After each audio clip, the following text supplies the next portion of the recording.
So, really quick question. How would you call that product over here?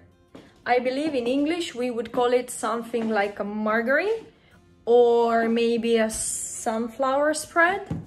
In Greek, we would call this product Βιτάμ. So my mom called me this morning and she said what I had for breakfast. And I replied, Βιτάμ με marmelada, which means this sunflower spread with some jam.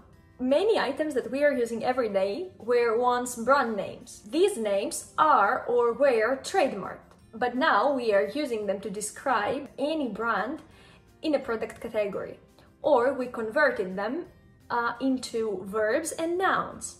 For example, we don't say anymore, I searched the internet. We say, I Google it. So do you want to sound like a Greek native speaker and understand every detail when somebody is talking to you? Keep on watching.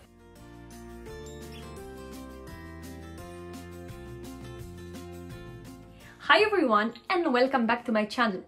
As I mentioned before, today we're gonna speak about words that we are using in our everyday life in Greek, but they are used to be trademarked.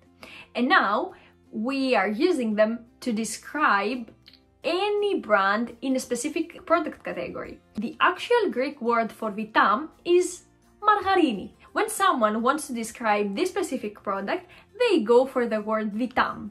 Likewise, when we go to the supermarket and we are looking for this condensed milk, you know, the one that is in the can, we are using the word νουνού. The real name of this product is συμπυκνωμένο γάλα. It's more often to hear somebody to say, I'll go to buy νουνού, than to say, I'll go to buy ένα συμπυκνωμένο γάλα. Another word that I believe dominated the full world is the word τζακούζι. Τζacuzzi used to be a trademark. It was a family name and it is actually pronounced Iacuzzi. It's an Italian family that moved from Europe to United States more than 150 years ago. And this brand designs not only hot tubs but also baths and showers. We are using this name to describe any hot tub, and in Greek, any υδρομασάζ.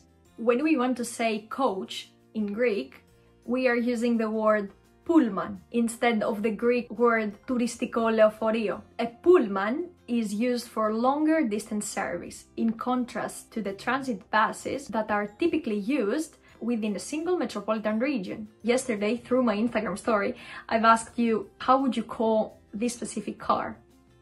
By the way, you should definitely join our community in Instagram. I believe that you would find it really helpful. Every day I'm posting different words and phrases and how can we pronounce them, so you can become better and better in a conversation. Somebody told me that this in American English is called SUV.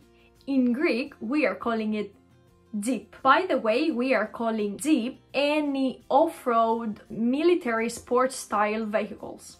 This correction fluid that we are using every time we are making any mistake while we're writing down, in Greek we call it blanco.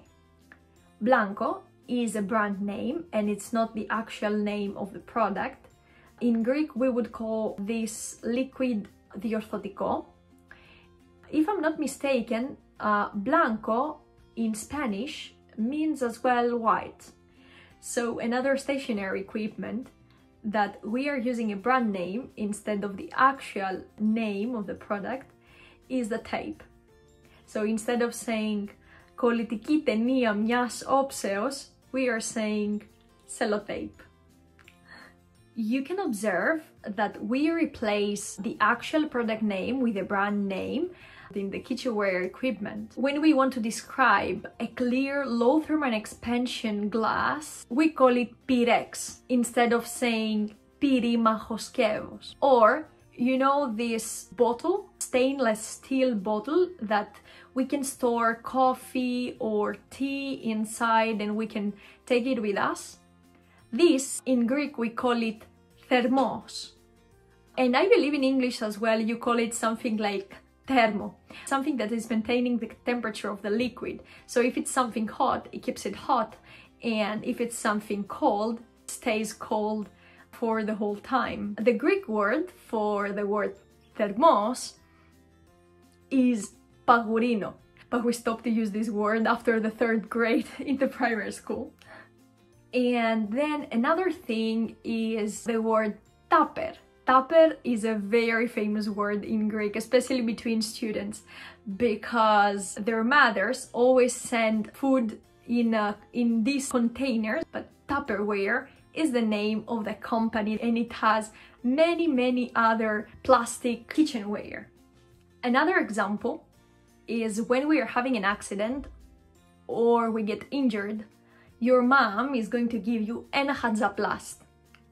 So hhanzaplasht is this plaster, is the band-aid that we are using to cover the injury and to protect the wound.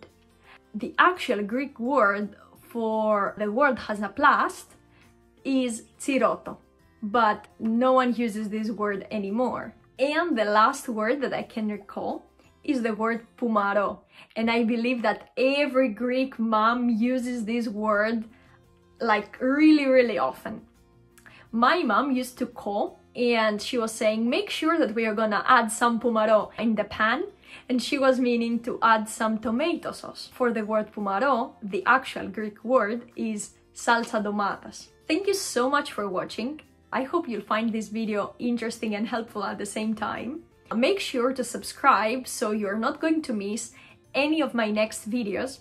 Plus, if you know or you've heard any other brand name, any other trademark name that you are using in your everyday life, even if it's in English or Russian, Spanish, Italian, any language, please feel free to write these words down below in the comment section.